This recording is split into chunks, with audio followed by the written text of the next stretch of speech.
Hello friend, welcome to a channel solution.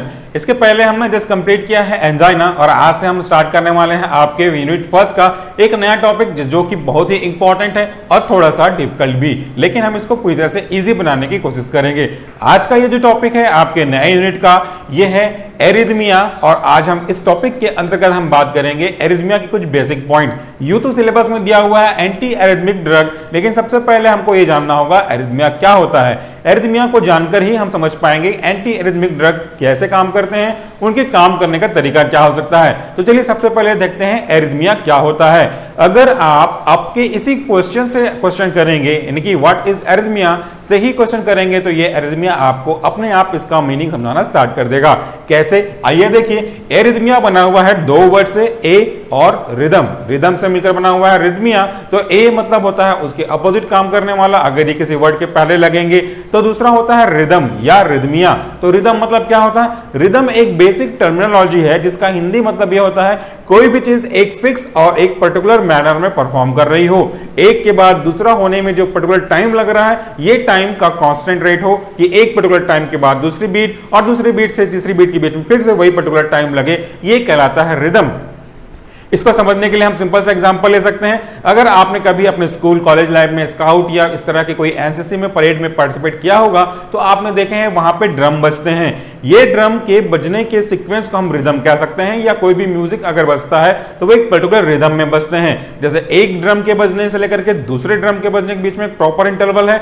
इसी interval को follow करते हुए जितने भी कैडेट्स हैं वो अपने कदम से कदम मिलाते हैं। जस्ट इमेजिन कीजिए कभी ये जो ड्रम का बजने का फ्रीक्वेंसी है, या अगर बहुत जल्दी बज जाए, काफी जल्दी बजने लग जाए, या बहुत स्लो हो जाए, तो आप ये इमेजिन कर सकते हैं कि उनके पैरों के मूवमेंट में क्या इंबैलेंस होगी। चलिए इसको समझने के लिए हम ब्लैक बोर्ड के साथ सिंपल सा एक प्ले आउट करते हैं। अगर ये रिदम है तो हम इसको समझेंगे एक बीट के बाद दूसरे बीट के बजने में कुछ टाइम लग रहा है, जैसे सिंपली रिदम। लेकिन अगर ये इस तरह से हो तो अभी आपने देखा कि एक के बाद दूसरे के बजने में बहुत कम समय लग रहा है, यानी कि उसी पर्टिकुलर टाइम में अब काफी सारे साउंड्स आने लगेंगे। जबकि दूसरा कंडीशन ये भी देख लीजिए, एक साउंड पहला हुआ, अब इसके दूसरे साउंड होने में इतना टाइम लगेगा जितना टाइम मैं आपसे बात कर रहा हूं, ये दूसरा साउंड हुआ।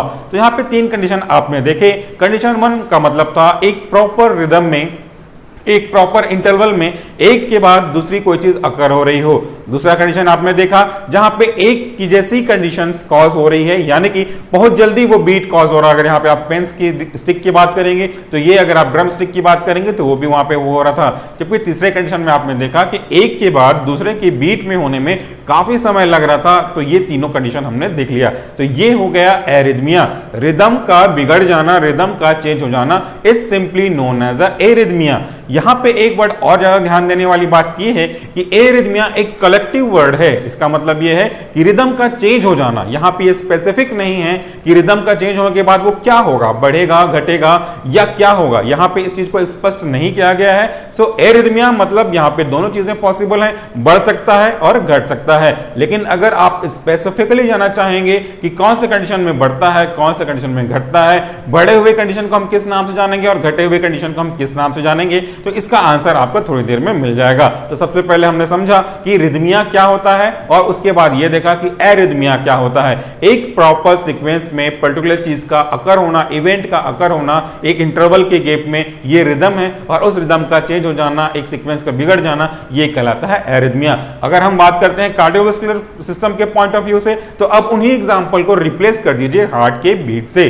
फ्रेंड, आप ये जानते हैं कि हमारा जो हार्ट है लगभग 72 बीट पर मिनट के आसपास काम करना स्टार्ट करता है। अगर एक नॉर्मल इंडिविजुअल में ये हार्ट का जो बीट है वह 72 बीट पर मिनट चलता रहे तो इसे सिंपली कहते हैं रिदम, क्योंकि ये सब कुछ नॉर्मल चल रहा है, यहाँ पे किसी तरह की एब्नॉर्मलिटी कॉज नहीं हुई है। लेकिन अगर परसिस्टेंट रूप से, कभी कभी अचानक वर्कलोड की वजह से हम यहाँ पे काउंट नहीं करेंगे, लेकिन अगर कभी परसिस्टेंट रूप से आपके हार्ट का जो बीट है वो 60 से नीचे चला जाए तो वो बहुत कम हो गया। और अगर आपके हार्ट हार्ट का जो बीट है वो 100 से ऊपर चला गया तो वो बहुत ज्यादा हो जाएगा। तो इसी के अकॉर्डिंगली हम इसे कह सकते हैं कि यहाँ पे एरिथमिया कॉज हुआ है।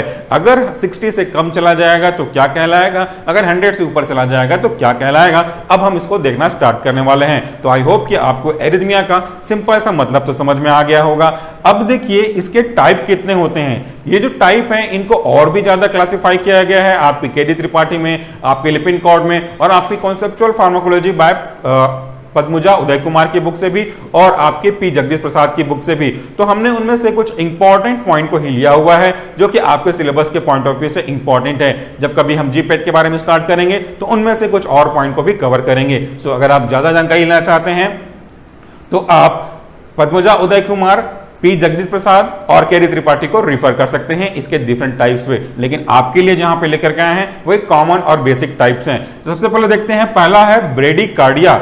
यहां पे क्या मतलब हुआ ब्रेडिकार्डिया का। हम बात कर रहे हैं टाइप ऑफ एरिथमिया की, यानी कि ऐसा कंडीशन के टाइप जहां पे आपका जो रिदम है, आपका जो हार्ट रेट है, हार्ट बीट है वो गड़बड़ा रहा है। उसमें से पहला वर्ड है ब्रेडिकार्डिया। तो ब्रेडिकार्डिया मतलब क्या हुआ, एक ऐसा कंडीशन, एक ऐसी एबनॉर्मलिटी जहां पे आपका हार्ट रेट, आपका रिदम आपके नॉर्मल वैल्यू से कम आ जाए परसिस्टेंट रूप से, यहां पे हम कहेंगे कंडीशन अप्लाइड। ये 60 बीट पर मिनट से अगर नीचे आ जाता है तो ऐसा कंडीशन को हम कहते हैं ब्रेडिकार्डिया। उसके आगे दूसरा वर्ड है टैकीकार्डिया।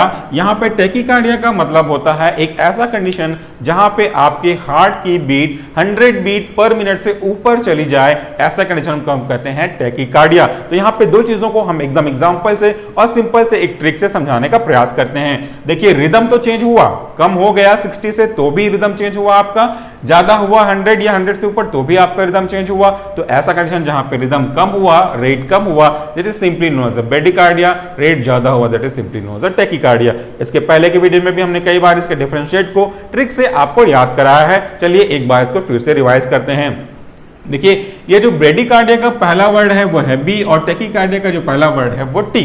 अगर आपको याद रखना है तो सिंपल सा लॉजिक यही कहता है कि देखिए टैकीकार्डिया में जो पहले के कुछ वर्ड हैं TACHY, यहां से ऐसा फीलिंग आ रही है कि आप बात कर रहे हैं ट्रैकिंग की। ट्रैकिंग मतलब होता है आपके पहाड़ का चढ़ना, इट मींस नीचे से ऊपर की ओर मूव करना, ट्रैक करना।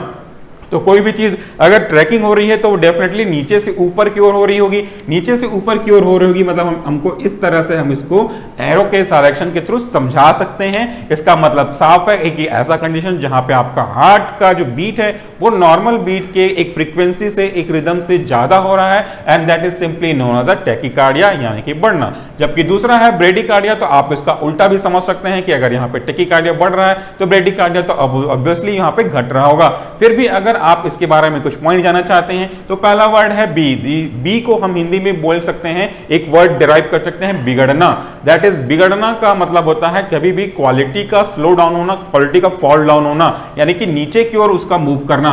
तो अगर आप ब्रेडिकार्डिया के बारे में बात कर रहे हैं तो इस तरह से डाउन एरो लगा करके हम इसको एक्सप्लेन कर सकते हैं। इसका मतलब तो ये हुआ कि आपके हार्ट का जो बीट है पर मिनट वो स्लो डाउन हो रहा है, और इन केस ऑफ टैकीकार्डिया ये ऊपर की ओर बढ़ रहा है। ये दो मेन टाइप हैं हमारे एरिथमिया के, बाकी सारे टाइप भी हैं बट आपके सिलेबस के पॉइंट ऑफ व्यू से इन दोनों को खासकर समझाया गया है। चलिए आगे कुछ इंपॉर्टेंट टाइप्स और देख लेते हैं शॉर्ट में। अगला है वेंट्रिकुलर टैकीकार्डिया। यहाँ पे वेंट्रिकुलर टैकीकार्डिया और टैकीकार्डिया में अंतर कितना है। देखिए टैकीकार्डिया है, इसका मतलब साफ साफ है कि आपके हार्ट का जो बीट है वो बढ़ रहा है, लेकिन किसकी वजह से, कहां से बढ़ रहा है, किस एबनॉर्मलिटी की वजह से बढ़ रहा है, तो वो उसका आंसर दे रहा है इसके पहले लगा हुआ वर्ड, उसके पहले लगा हुआ प्रीफिक्स। बस इस तरह से आपको लॉजिक लगाना है। यह है वेंट्रिकुलर टैकीकार्डिया, यानी कि ऐसा हार्ट रेट का बढ़ जाना या हार्ट रेट के बढ़ने के पीछे का ऐसा लॉजिक जिसके पीछे रिस्पॉन्सिबल कौन होगा, आपका वेंट्रिकुलर पार्ट। आपने पहले पार्ट में देखा था जब हम स्टार्ट कर रहे थे कार्डियोवास्कुलर सिस्टम के इंपॉर्टेंट स्टार्टिंग के बारे में, हमने बेसिक हार्ट की फिजियोलॉजी के बारे में आपसे डिस्कस किया था और यह भी कहा था कि अगर आप समझना चाहते हैं पूरे कार्डियोवास्कुलर सिस्टम को तो आप रोजन विल्सन या टॉर्टोरा की बुक से एचएपी के कॉन्सेप्ट को क्लियर करें। ये आपका फिजियोलॉजी पार्ट आपका होगा, हम इस पे ज्यादा डिस्कस नहीं करेंगे। तो ये जो वेंट्रिकुलर है वो आपके हार्ट के पार्ट में से एक है, और आपको मालूम है कि हमारे जो पेस मेकर हैं वो करंट जनरेट करते हैं, और इस करंट के एक्सेप्ट करने की वजह से पुरकिंजे फाइबर और बंडल ऑफ फेस की तरफ से करंट का सर्कुलेशन होता है, और ये आपके हार्ट रेट को इनिशिएट करते हैं, कॉन्ट्रैक्शन को इनिशिएट करते हैं। कभी कभी ऐसा होता है कि लेटेंट पेसमेकर भी सराउंडिंग में प्रेजेंट होते हैं, जो कि उस मेन पेसमेकर की करंट को एक्सेप्ट करके बाद में एक बाईपास तरीके से थोड़ा थोड़ा करंट को वापस से उसमें फ्लो करते हैं। तो मेन करंट के साथ साथ कुछ एक्स्ट्रा करंट बाईपास वे से आकर के आते हैं, जिसकी वजह से उनका एडिशन हो जाता है उस मेन करंट में, जो कि वेंट्रिकुलर पार्ट से जनरेट होते हैं, स्टार्ट होते हैं, और उसकी वजह से एक्स्ट्रा करंट डेवलप होने की वजह से वहां पे एक्स्ट्रा बीट बनने लग जाते हैं। तो ये जो एक्स्ट्रा बीट बनेंगे वो आपके नॉर्मल बीट को पर मिनट के अकॉर्डिंगली बढ़ा देंगे। इसका मतलब क्या हुआ, वो हो गया टैकीकार्डिया, क्योंकि वेंट्रिकुलर पार्ट से आपके पेसमेकर के ऐसे नोड की वजह से जो करंट आ रहे हैं, उसके अलावा जो लेटेंट पेसमेकर हैं इनके वजह से भी करंट आने की वजह से दोनों का कोलैबोरेशन हो रहा है और दोनों मिलकर के आपके बीट को थोड़ा सा इंप्रूव कर रहे हैं, बढ़ा रहे हैं, इसलिए ये कहलाता है वेंट्रिकुलर टैकीकार्डिया। उसके बाद अगला है आपका आर्टेरियल फ्लटर और आर्टेरियल फिब्रिलेशन। दोनों अलग अलग हैं, हमने इसको एक साथ कंबाइन किया हुआ है। आर्टेरियल फ्लटर करने का मतलब होता है एक ऐसा कंडीशन जहां पे आपके हार्ट का बीट बहुत ज्यादा रेगुलर कंडीशन में बढ़ जाए, यानी कि लगभग 250 से लेकर के 300 बीट पर मिनट तक की कंडीशन में पहुंच जाए रेगुलरली। ऐसे कंडीशन को हम कहते हैं आर्टेरियल फ्लटर। और अगर यही हार्ट रेट 300 से ऊपर चला जाए रेगुलर कंडीशन में, तो इसे हम कहते हैं आर्टेरियल फिब्रिलेशन। ये जो दो वर्ड हैं बहुत ही इंपॉर्टेंट हैं, हालांकि अभी के फिलहाल आपके सिलेबस में इंक्लूड नहीं है, बट ये जानकारी आपको रखनी चाहिए। उसके बाद हम बात करते हैं बेसिक कॉज ऑफ एरिथमिया की, तो बहुत सिंपल सा है। सबसे पहले हम उनके कॉज को समझते हैं, फिर आगे के पॉइंट को आगे बढ़ना स्टार्ट करेंगे। उनके कॉज में से मेन कॉज यहां पे लिया हुआ है मायोकार्डियल हाइपोक्सिया। इसका क्या मतलब हुआ, हाइपोक्सिया का सीधा सा टर्मिनोलॉजी में मतलब होता है ऑक्सीजन की कमी। देखिए ये कैसे याद रखा जाए, यहां पे पहला वर्ड है hypo, and hypo always stands for less volume. जब कभी भी हम हाइपर या हाइपो के बारे में बात करते हैं तो हाइपो का मतलब होता है कभी भी उसके बारे में आप बात कर रहे हैं तो जो वर्ड के पहले लगा है उस वर्ड का कम होना ये इंडिकेट करता है। हाइपो इज अ प्रीफिक्स, उसके बाद जो लगेगा उसका मतलब है कि उसके बाद लगे वर्ड की कमी हो जाना। यहां पे लगा हुआ है बाद में ऑक्सिया, इट मींस ऑक्सीजन। सो ऐसा कंडीशन जहां पे ऑक्सीजन की कमी हो जाए, किसके करस्पॉन्डिंग, ये करस्पॉन्डिंग आप बात कर रहे हैं मायोकार्डियल के करस्पॉन्डिंग, यानी कि आपके हार्ट के मसल्स के करस्पॉन्डिंग आपके ऑक्सीजन का लेवल कम हो जाए, जैसा कि लगभग हमने पिछले वीडियो एंजाइना के केस में देखा था। हमारा हार्ट 24/7 काम करता है और काम करके ब्लड को through out the body circulate करते हैं। कभी कभी ऐसा होता है कि हार्ट को एक्सेसिव वर्कआउट करने की वजह से कुछ ज्यादा ऑक्सीजन की डिमांड पड़ती है। ये ऑक्सीजन की सप्लाई हमारे कोरोनरी आर्टरी करते हैं और ड्यू टू सम नोन और अननोन रीजन अगर हमारे हार्ट को सफिशिएंट ऑक्सीजन रिच ब्लड नहीं पहुंच पाता तो वहां पे प्रॉब्लम होने स्टार्ट होते हैं। तो वो एक तो एंजाइना का केस में हो गया, और दूसरा ये कॉज कर सकते हैं आपके एरिथमिया को भी। अगला कॉज देखेंगे तो वह है इस्चेमिया। इस्चेमिया का मतलब क्या होता है, इस्चेमिया का मतलब होता है लैक ऑफ ब्लड सप्लाई, यानी कि पर्टिकुलर पार्ट ऑफ, ये भी हाइपोक्सिया की जैसे ही है, मायोकार्डियल इस्चेमिया आप कह सकते हैं। इसके पहले हमने मायोकार्डियल बल लगाया है, इसके पहले भी आप मायोकार्डियल इस्चेमिया लगा सकते हैं, बट डेफिनेटली वो इसका अंडरस्टूड होता है कि वहां पे मायोकार्डियल है। तो अगर हमारे हार्ट के सेल में या हार्ट को प्रॉपर ऑक्सीजन ना पहुंच पाए तो अपना हार्ट प्रॉपर काम करने में असमर्थ होता है, इनकैपेबल होता है, तो वहां पे आपको एरिथमिया की प्रॉब्लम हो सकती है। इसके पीछे के रीजन भी हमने डिस्कस किया था इन केस ऑफ एंजाइना, तो ये एक मेन रीजन में से एक है। अगला है वह है ट्रॉमा। ट्रॉमा का मतलब होता है इंजरी। तो अगर आपके हार्ट में कुछ ऐसा कंडीशन हो जाए जहां पे हार्ट के सेल के अंदर कुछ ऐसी अबनॉर्मलिटीज आ जाए, हार्ट के सेल्स की डेथ हो जाए, या कुछ ऐसे प्लेक नहीं, ऐसे कुछ ब्लड वेसल्स के क्लॉट जमा हो जाए जो कि आपके नॉर्मल कंडक्शन को दिक्कत कर रहे होंगे, तो वो भी एक कॉज में से एक है आपका ट्रॉमा। उसके बाद हम बात करते हैं ड्रग्स की। तो ड्रग्स कहने का मतलब है आपके मेडिसिन से भी है। कई डिजीज ऐसे होते हैं जो कि फिजिशियन इंड्यूस होते हैं, यानी कि वो ड्रग आपके प्रिस्क्रिप्शन में पार्टिसिपेट नहीं होने चाहिए थे, लेकिन ड्यू टू नोन और unknown circumstances by mistake accidental case में कुछ मेडिसिन प्रिस्क्राइब हो जाते हैं जो कि आपके कॉन्ट्राइंडिकेशन के लिए रिस्पॉन्सिबल होते हैं। तो अगर आप बीटा ब्लॉकर, एडर्जिक ड्रग, इस तरह से ड्रग को प्रिस्क्राइब करते हैं इनरेशनली, बिना किसी लॉजिक के, तो ये ड्रग खुद से आपके एरिथमिया कॉज कर सकते हैं। और एक बात बहुत ही इंपॉर्टेंट है जिसको मैं आपके साथ डिस्कस करना चाहूंगा, एरिथमिया को ठीक करने वाले जो ड्रग हैं, एंटी एरिथमिक ड्रग हैं, ये खुद से एरिथमिया कॉज कर सकते हैं। इस बात की बहुत ज्यादा जानकारी होनी जरूरी है, क्योंकि अगर आपका हार्ट रेट बढ़ा हुआ है, टैकीकार्डिया है, तो इसको कम करने के लिए आप ब्रेडिकार्डिया को को ठीक करने के लिए ड्रग देंगे तो ये ड्रग हार्ट रेट को और ज्यादा कम कर सकता है, यानी कि वो टैकीकार्डिया से अब क्या कॉज करेगा, ब्रेडिकार्डिया कॉज करने की पॉसिबिलिटीज है। वैसे ही इसका वाइस वर्सा भी है, अगर हार्ट रेट कम हो गया है, ब्रेडिकार्डिया है, इसको ठीक करने के लिए आप ड्रग दे रहे हैं तो हो सकता है वो ड्रग आपके हार्ट रेट को थोड़ा सा ज्यादा बढ़ा दे, यानी कि टैकीकार्डिया वापस से कॉज कर दे। तो ये जो एंटी एरिथमिक ड्रग हैं ये इटसेल्फ एरिथमिया कॉज करने के लिए काफी हद तक रिस्पॉन्सिबल भी होते हैं, जिसके बारे में हम आने वाले वीडियोस में डिस्कस करेंगे। तो अगला है हमारा इलेक्ट्रोलाइट डिस्टर्बेंस या इम्बैलेंस। देखिए इलेक्ट्रोलाइट कहने का मतलब क्या होता है, जितने भी मेन आयन हैं जैसे सोडियम है, कैल्शियम है, पोटेशियम है, ये हमारी बॉडी में आयंस के मेन पार्ट हैं, जो कि इसके पहले आपने देखा रेगुलेट करते हैं हमारे एक्शन पोटेंशियल को, किसी भी चैनल के ओपन को, क्लोज होने को, नर्व कंडक्शन को, एक्शन पोटेंशियल को ये कंट्रोल करते हैं। तो इनकी कमी हो जाना हाइपो कहलाएगा, इनका ज्यादा हो जाना हाइपर कहलाएगा। तो इन दोनों की वजह से आपके जो रिदमिया हैं इनमें अल्टरेशन होगा। अल्टरेशन वर्ड यूज कर रहा हूं मैं इसलिए क्योंकि ये आगे जाकर के टैकीकार्डिया या ब्रेडिकार्डिया भी कॉज कर सकते हैं। तो अगला पॉइंट है आपका ऑटोनॉमिक नर्वस सिस्टम के कारण से जो इन्फ्लुएंस जनरेट होंगे इस पे कोई कंट्रोल नहीं है। ऑटोनॉमिक नर्वस सिस्टम मतलब जब कभी भी आप ऐसे कंडीशन में होंगे जहां पे कंडीशन आपका एडवर्स कंडीशन हो, जहां पे फियर हो, फाइट हो, सिंपैथेटिक नर्वस सिस्टम के अकॉर्डिंगली, तो वहां पे आपका हार्ट रेट ऑटोमेटिकली बढ़ने लगता है ताकि आप उस जगह से स्किप कर सकें और आपके जितने भी ब्लड सप्लाई है वो आपके ब्रेन तक, आपके मसल्स तक ग्लूकोज के साथ पहुंचे ताकि आप इजिली उस एडवर्स कंडीशन से स्किप कर सकें। तो ये जो इन्फ्लुएंस है वो ऑटोनॉमिक नर्वस सिस्टम का है जिसपे ज्यादा कंट्रोल नहीं है और ये भी एक रिस्पॉन्सिबल है एरिथमिया के कॉज होने में। तो ये हो गए कुछ इंपॉर्टेंट कॉज। आगे बढ़ते हैं, हम आपकी फीचर्स के बारे में बात करते हैं कि कैसे एक आइडेंटिफिकेशन फीचर्स के रूप में डेवलप किया जा सकता है एरिथमिया को, कैसे हम फाइंड आउट कर सकते हैं कि particular person is having from arrhythmia. उसके कुछ इंपॉर्टेंट सिम्टम्स कह लीजिए इनको या उनके फीचर्स कह लीजिए। ये है पाल्पिटेशन। जो कोई भी पर्टिकुलर पर्सन एरिथमिया का पेशेंट होगा या जिनके में एरिथमिया की प्रॉब्लम होगी उनके में पाल्पिटेशन होने लगेंगे, थोड़े से शेकिंग टाइप के बॉडी में बिहेवियर आने लगेगा।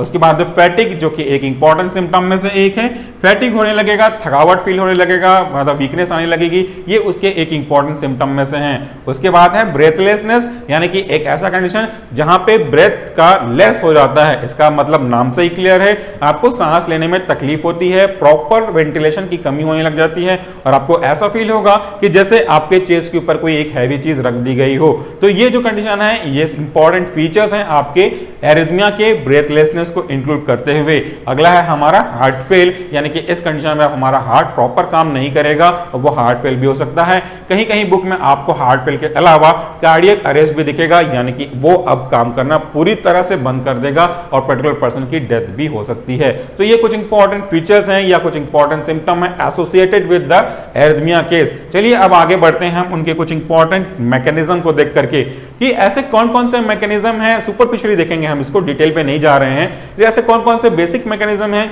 जो एरिथमिया को कॉज करते हैं। तो एरिथमिया को कॉज करने के पीछे का रीजन बहुत ही सिंपल है। आपने फर्स्ट वीडियो देखा होगा हमारे कार्डियोवास्कुलर सिस्टम का, तो हमने बताया था कि हार्ट की कुछ स्पेसिफिक प्रॉपर्टी होती है, ऑटोनॉमिसिटी, कंडक्टिसिटी, ये दो हमारे हार्ट के बेसिक फीचर हैं। तो हम यहाँ पे इसको रिपीट नहीं करने वाले हैं, आप पुराने पार्ट देख सकते हैं या तो आप एचएपी की बुक से इसके बारे में और डिटेल से पढ़ सकते हैं। तो जो मेन मैकेनिज्म है एरिथमिया के जनरेट होने के पीछे, इनका दो मेन क्लास है। पहला है एबनॉर्मल जनरेशन ऑफ इंपल्स, ध्यान दीजिएगा, एबनॉर्मल जनरेशन ऑफ इंपल्स, और दूसरा होगा एबनॉर्मल कंडक्शन ऑफ इंपल्स। दो पॉइंट अलग अलग हैं, एक है जनरेशन और दूसरा है कंडक्शन, यानी कि इंपल्स का जनरेट होना, स्टार्ट होना, और उसका दूसरा है पार्ट स्टार्ट होने के बाद सर्कुलेट होना, कंडक्ट होना, एक पर्टिकुलर एक नर्व से ट्रैवल करते हुए हर एक नर्व तक पहुंचना, ये कहलाता है conduction. From one part of nerve to the other part of nerve on the same nerve is simply known as a conduction. तो ये इन दोनों में किसी तरह की एबनॉर्मलिटीज हो रही होगी तो आपका एरिथमिया कॉज होगा।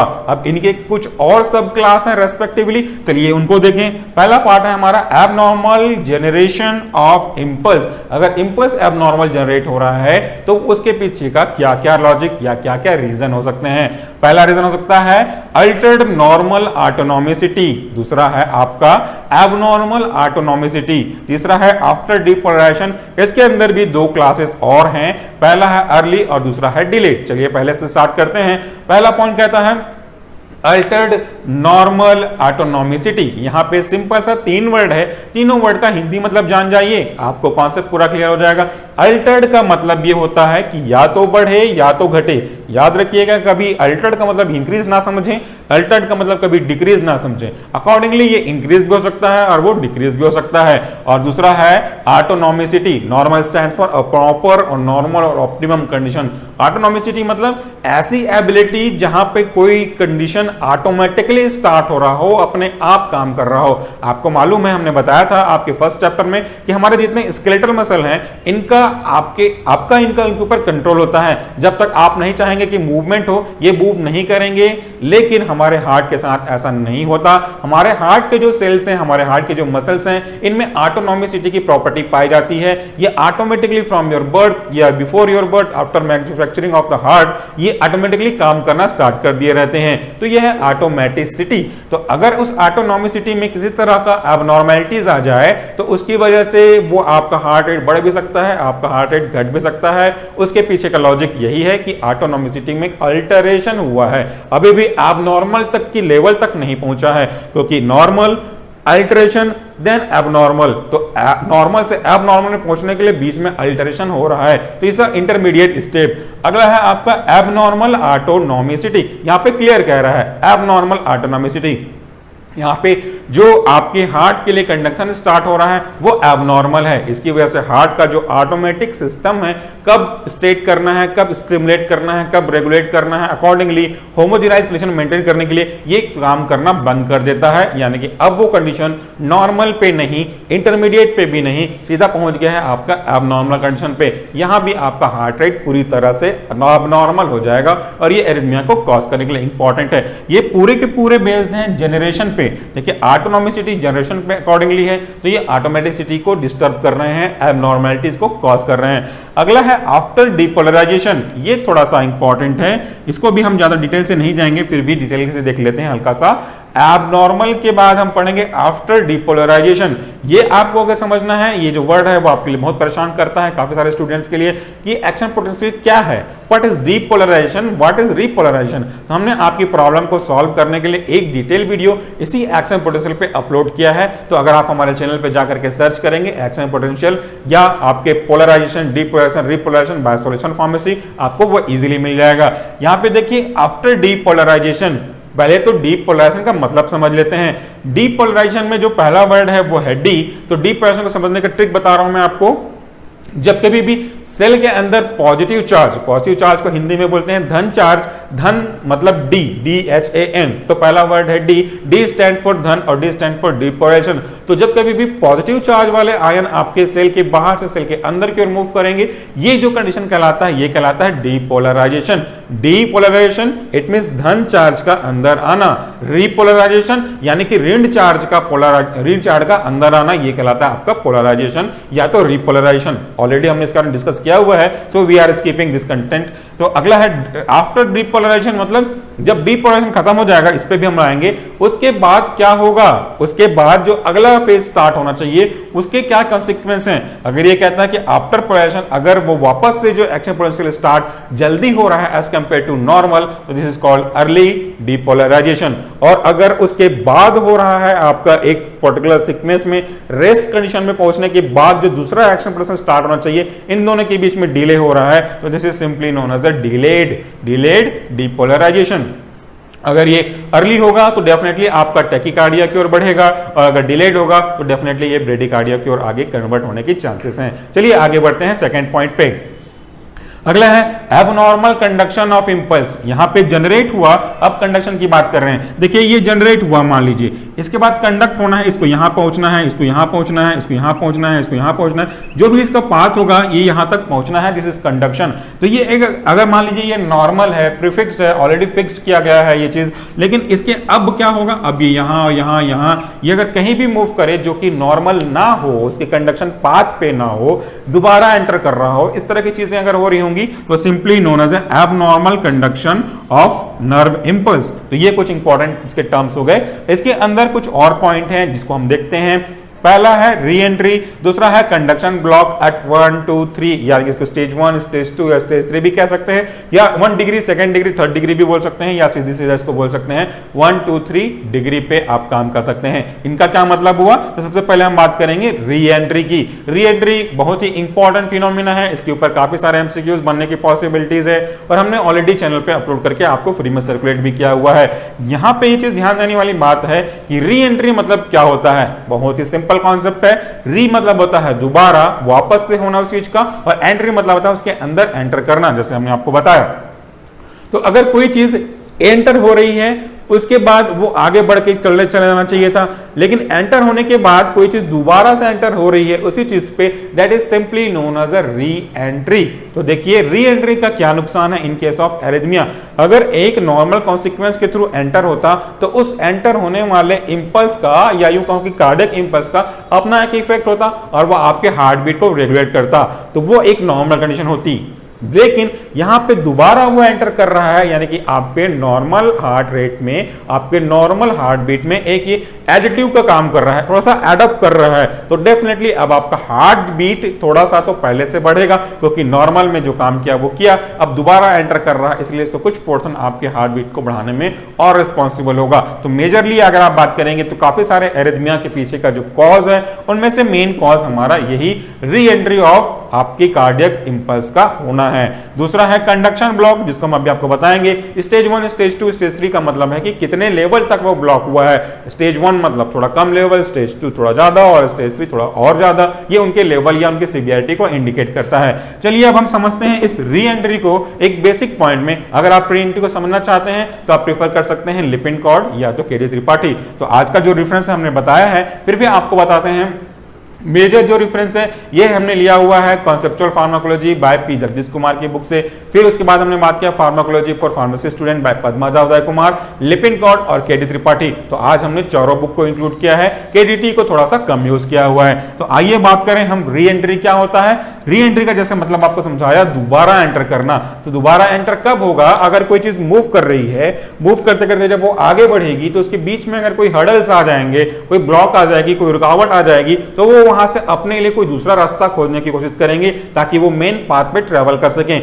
इसके एक्स्ट्रा एंटर करने की वजह से आपका जो वो है कंडीशन का कॉज करने का ये बढ़ जाता है। देखिए ये सिंपल सा हमारा कार्डियक सेल को हम रिप्रेजेंट कर रहे हैं। यहां पे एक नर्व इंपल्स मूव कर रहा है जो कि आगे जाके कंडक्शन को स्टार्ट करेगा, कॉन्ट्रैक्शन को स्टार्ट करेगा। तो ये नर्व इंपल्स, ये नॉर्मल कंडीशन की बात है, यहाँ पे कोई एबनॉर्मलिटीज नहीं है। ये अभी मेरे साथ और आपके साथ हो रहा होगा। तो ये नर्व इंपल्स ट्रैवल किया और यहाँ पे देखिए दोनों साइड में जो ब्रांचेस हैं कहीं भी कोई भी ब्लॉक नजर आपको नहीं आ रहा है। तो ये इस तरह से अपने प्रोपोर्शनल की ओर मूव करेंगे और ये अपने प्रोपोर्शनल की ओर मूव करेंगे। तो दोनों अपने अपने डायरेक्शन में मूव कर रहे हैं, इसलिए there is no such abnormality, there is no any abnormalities presence in that this cells and the nerve impulse will travel accordingly without any disturbance, क्योंकि कोई भी ब्लॉक यहाँ पे नहीं है।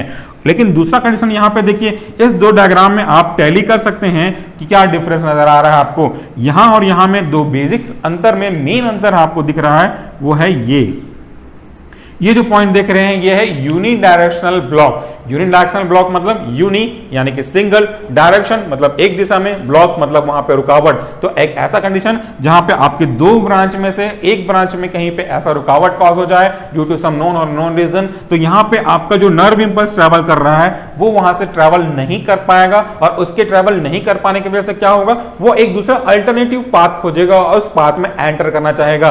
तो एंटर तो करेगा, लेकिन वो किसमें एंटर कर रहा है? जिसमें ऑलरेडी एक नर्व इंपल्स एंटर कर रहा है, उसकी जगह वो नहीं है, लेकिन ये दोबारा एंटर कर रहा है। दोबारा एंटर कर रहा है, ये वर्ड पे थोड़ा जोर दीजिएगा, दोबारा एंटर कर रहा है, that is why it is known as reentry. चलिए देख लें इस पॉइंट को भी। ये है सिंपल सा एक नर्व इंपल्स जो ट्रैवल कर रहा है इधर भी।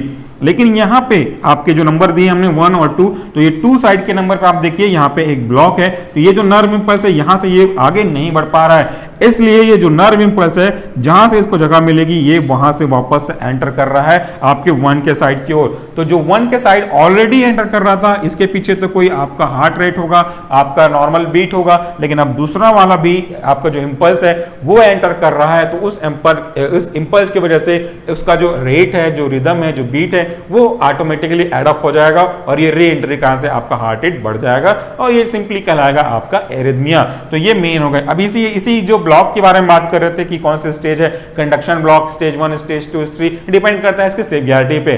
सो फ्रेंड्स, आज हमने एकदम सिंपल वर्ड्स को यूज करते हुए आपको बेसिक में यह जानकारी दी है कि एरिथमिया क्या होता है। इसके अगले वीडियो में हम इसी पार्ट्स को और कंटिन्यू करेंगे सिंपल एक्सप्लेनेशन को यूज करते हुए। एक बात जो आपको हम बताना चाहते हैं वो ये कि अभी हमने 5th सेमेस्टर स्टार्ट तो कर दिया है, लगभग 1 यूनिट खत्म भी करने वाले हैं, लेकिन मैक्सिमम कॉलेज में अभी भी 5th सेमेस्टर स्टार्ट नहीं हुए हैं। इवन कुछ जगह तो 4th सेमेस्टर भी के एग्जाम खत्म नहीं हुए हैं। बावजूद इसके हम सीरियसली इस पूरे वीडियोस को सीरीज को आगे बढ़ाते हुए चल रहे हैं। चूंकि हमारे पास समय थोड़ा सा as compare to previous semester ज्यादा है, इसलिए हम इंपॉर्टेंट पॉइंट को थोड़ा सा और इंक्लूड करते हुए चलेंगे, जो कि आपके जीपैट के पॉइंट ऑफ व्यू से, other competition point of view से भी आपके लिए बहुत इंपॉर्टेंट होगा। तो अगर आप पूरे लेक्चर सुनते हैं तो इस लेक्चर के बीच में कोई भी पॉइंट आपको लगेगा कि ये इंपॉर्टेंट है तो उसे आप नोट डाउन कर सकते हैं। रेफरेंस तो हम शो करते ही हैं, साथ में आपको स्क्रीनशॉट लेने का भी एक अपॉर्चुनिटी देते हैं। एक नई जानकारी आपके लिए भी है जिन्होंने ये जानकारी अभी तक नहीं ली, कि हमने स्टार्ट किया है नया चैनल जिसका नाम है pharmacy dictionary by Solution Pharmacy. तो आप सीधा यूट्यूब में भी सर्च कर सकते हैं pharmacy dictionary by Solution Pharmacy, तो आपको हमारे चैनल पे पहुंच जाएंगे, जहां पे हम हर रात को 8 बजे एक नए टर्मिनोलॉजी को ऐड करते हैं, उसके मीनिंग को सिंपल हिंदी इंग्लिश में 2 मिनट के अंदर समराइज करते हैं। तो आप वो भी समराइज कर सकते हैं, या अगर आप इसी वीडियो के डिस्क्रिप्शन में जाएंगे तो आपको उस चैनल का डायरेक्ट लिंक मिल जाएगा। सो फ्रेंड, इसके बाद भी हम आपके लिए अगस्त में कुछ नया लेकर के आने वाले हैं। इसके लिए आपसे बस यही रिक्वेस्ट है कि प्लीज बी इन। तो अगर आप चाहते हैं इसका स्क्रीनशॉट लेना तो आप ले सकते हैं। Thank you very much for watching this video.